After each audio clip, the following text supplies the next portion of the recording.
Magandang araw, magluluto tayo ngayon ng simpleng pagkain Pinoy. Napakasimple lang kahit sino kayang-kayang gawin at saka favorite ito ng mga kids. Ayan, babalatan lang natin yung saging, hatiin sa dalawa para medyo madami. Ayan, may nag-aabang na sa likod, excited na sa kanyang merienda. Excited na maluto ang kanyang favorite merienda. Ayan, piprituhin na natin yung saging hanggang sa maging golden brown. Ayan, pwede na siyang hanguin kasi golden brown na siya. Hindi na muna natin lagyan ng asukal. Yung asukal ay sa pang last na part once na maluto na yung saging. Ayan. Ganda na itsura ng ating saging. Tamang-tama lang yung pagkaluto.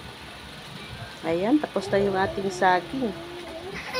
Ayan, papahiran na ng konting butter. Tapos igulong lang sa sukal para may konting tamis. Ayan, ganyan lang. Napakasimpleng lutuin.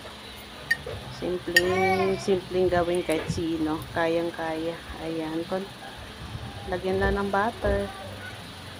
Ayan, paulit-ulit lang yung procedure. Lagyan ng butter at saka igulong sa asukal. Ayan. Pwede na i-serve para sa merienda.